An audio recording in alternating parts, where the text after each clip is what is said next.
What's good? It's your boy Fanon. Man, I'm gonna do another video. This is the second video that I've done on these TV ratings for Vasyl Lomachenko and Jorge Linares. And this is gonna be the third time. I actually did one that I didn't air.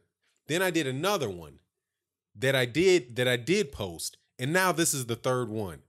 Because I do these numbers videos every time a fight comes out, and I really do try to do my best to compare and say what type of performance it is. But since this Lomachenko versus Linares fight took place with the boxing, the same weekend as the Boxing Writers Association of America Awards, I'm thinking that there's a certain boxing writer that just really is in love with Vasyl Lomachenko right now. So much so that he keeps rewriting articles and making it seem as if this was a outstanding ratings performance from Vasyl Lomachenko, when it's not. When it's a good one. I mean, it's better than he usually does, but it was significantly lower than his last one and way far off of ESPN's of what ESPN is capable of doing. But for some reason, this guy has now come out with his third article. The first article he compared, he said there was a metered rating of 1.0. And then he tried to act as if that was good. And then he came out with another one that talked about the average viewership for Lomachenko Linares, and then tried to behave like as if that wasn't a massive drop, like that was the best in 2018 for ESPN. And now he does one where he compares the peak. So I'm like, okay, now you've done three metrics in a row. When these numbers came out, I knew, if one metric comes out the other way, it's just going to trickle. So I'm like, okay, man, what is this dude doing, man? Because Vasyl Lomachenko, and I've said this over and over again, I think Vasyl Lomachenko is an excellent fighter. He deserves the credit that he gets for what he does in the ring. It's the things that is given to him outside of the ring by these marketing folk that is to me is so annoying. He's a solid fighter. This cat is well on his way to being able to be somebody that should be inducted into the Hall of Fame as a fighter. I have no doubt about that he's that caliber of fighter. But don't make stuff up just for the sake of making it up. I mean, so I'm going to go through these numbers. I'm going to go through this latest article, but then I'm going to show you I'm going to describe to you the actual numbers and compare the Guillermo Rigondeaux versus Vasyl Lomachenko fight, the Vasyl Lomachenko versus Jorge Linares fight, and the Manny Pacquiao fight with Jeff Horn, July of last year on ESPN. And the one I'm going to say is because that's the best that ESPN has done, the Manny Pacquiao Jeff Horn fight. The Rigondeaux versus Lomachenko fight is the best ratings that Lomachenko's ever had.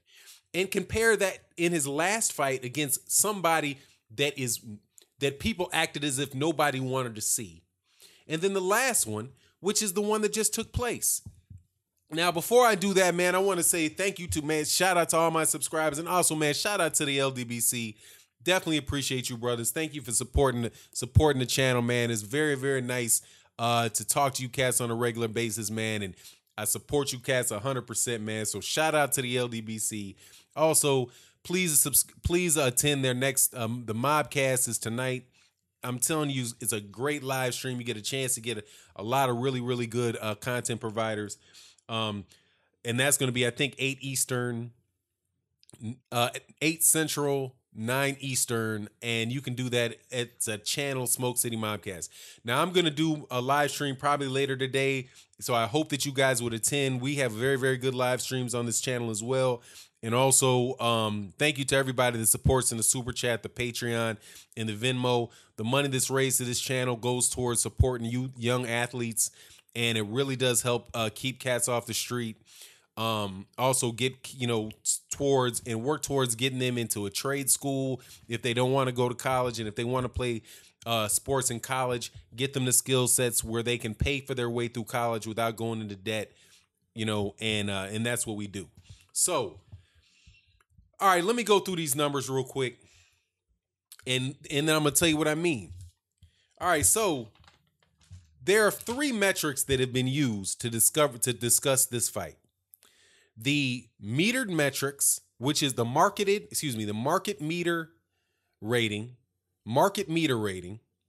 then the average viewership for the fight card, and the peak performance for the fight card.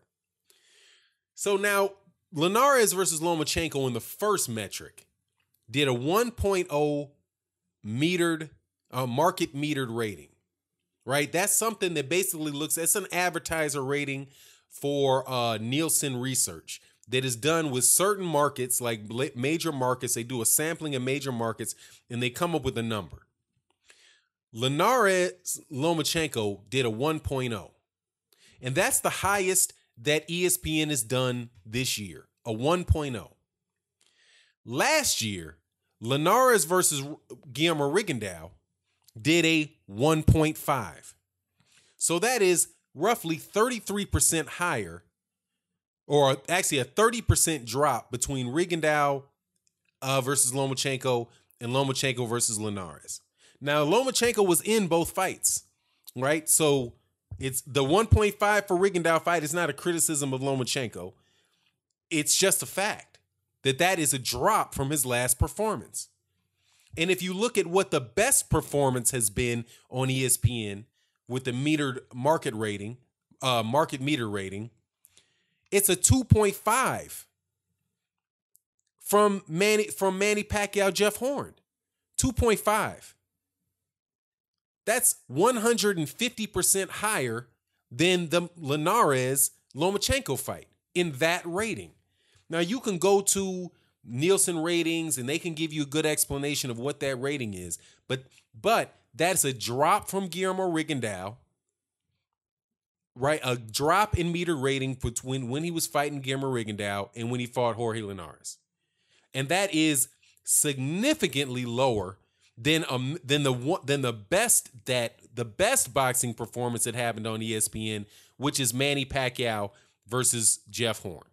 When you talk about the magnitude of the fight and when you have somebody that is a quote unquote star in boxing and they fought on ESPN, the only true star, mega star, international star that was put on ESPN so far has been Manny Pacquiao.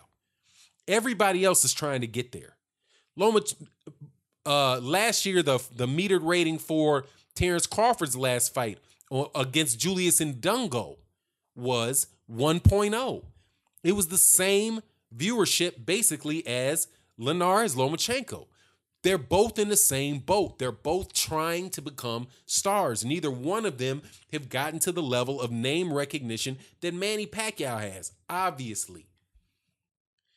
Then you look at the next numbers that they gave. The next series of metrics that they laid out, which was the average viewership. The average viewership for Lomachenko Linares was 1.02 million. The Rigondeaux fight was 1.7, right? 1.7.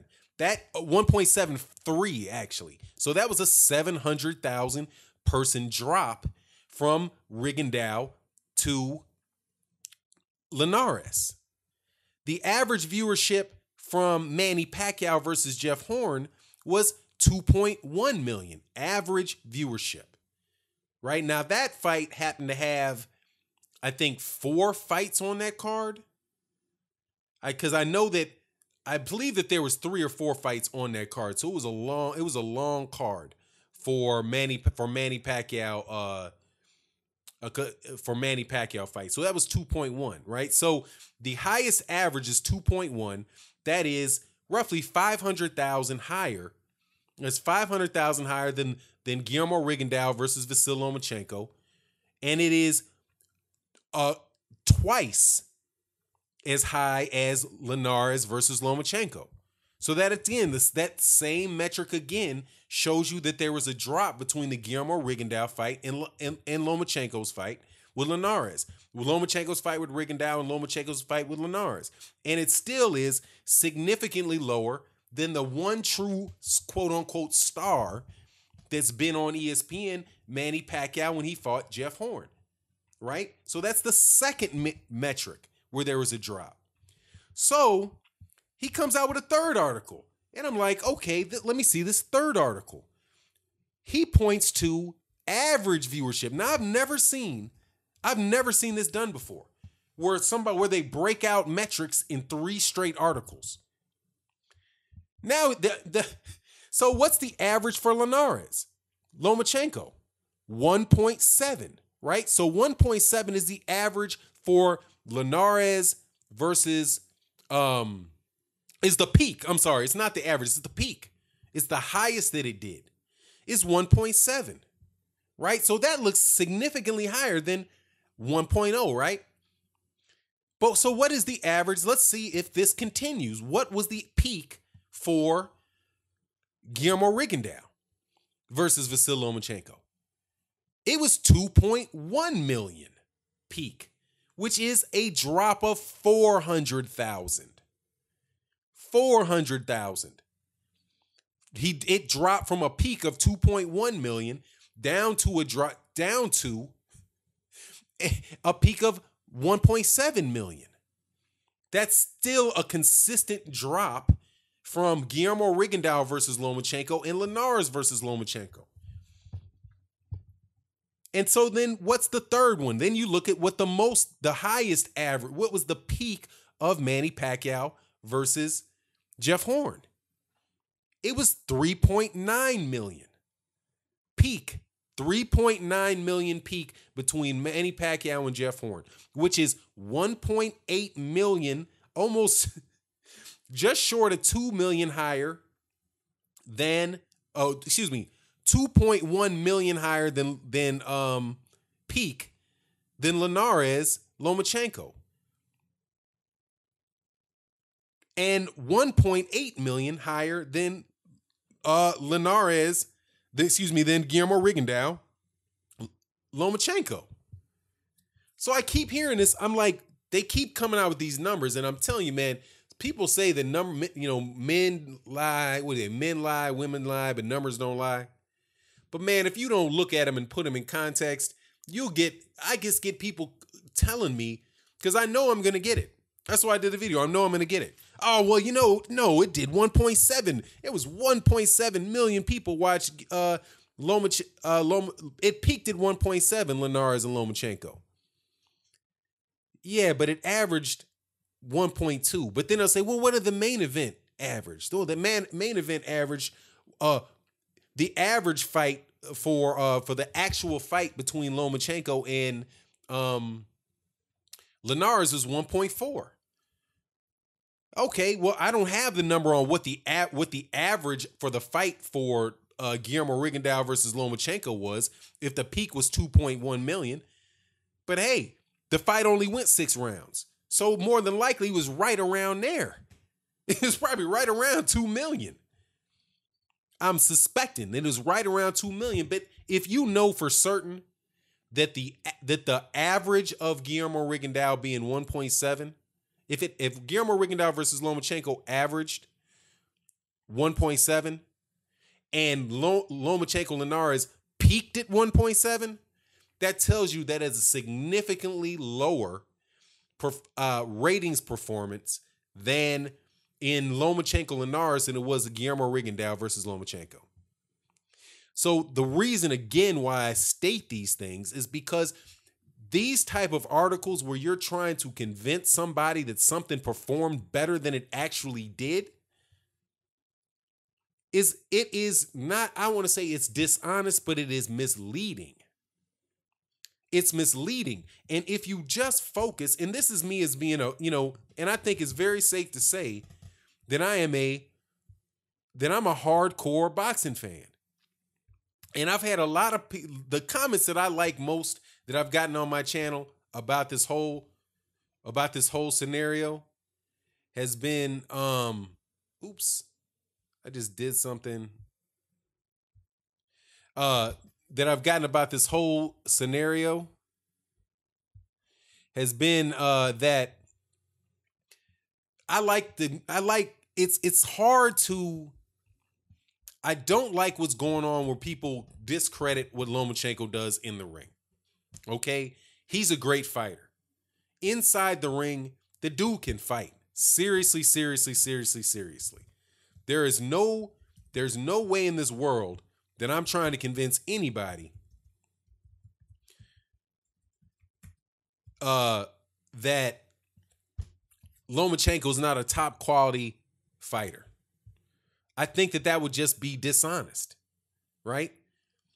Inside the ring, Linares, for me, the Linares fight was his best performance of his career. And I know I'm saying this 16 minutes in, so, I know the people who just read the title and think that I just don't like Lomachenko are probably never going to get to hear me say this. And I'm not going to redo my format so that they can, because honestly, I don't really care about them.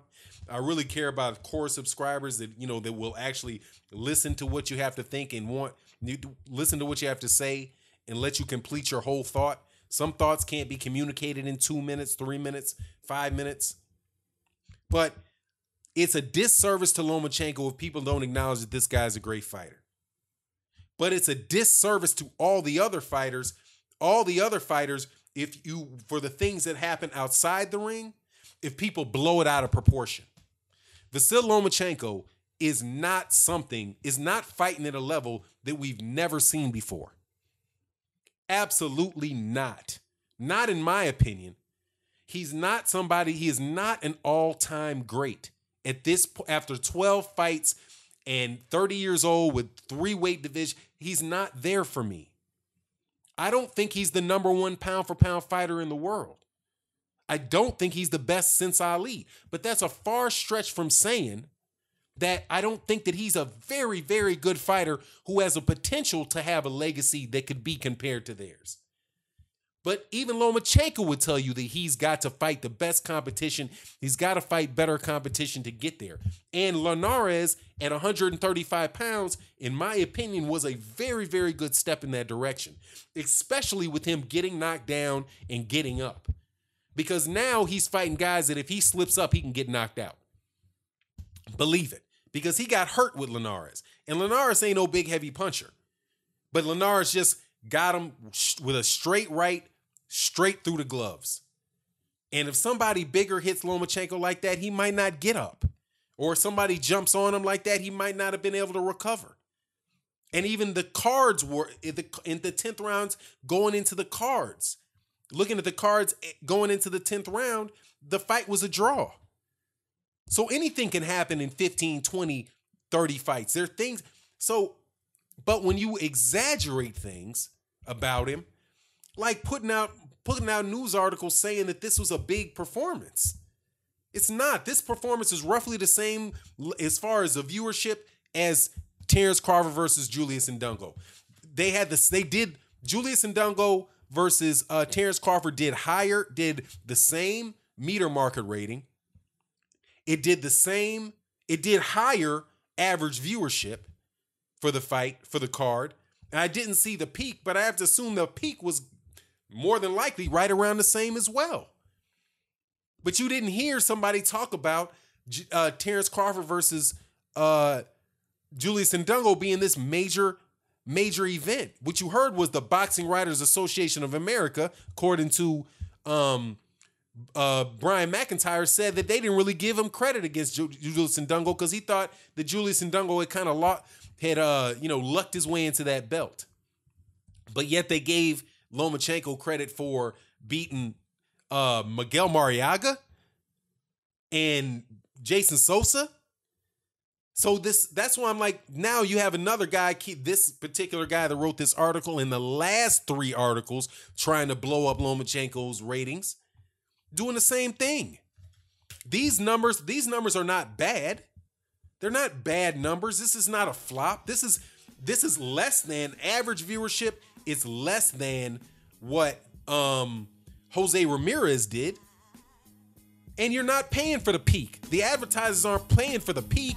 They want to know the average. If I'm advertising in several commercials, how many people are going to watch this? What's your market meter rating? What is the average? But whatever, it is what it is, and with that, I'm out. Peace.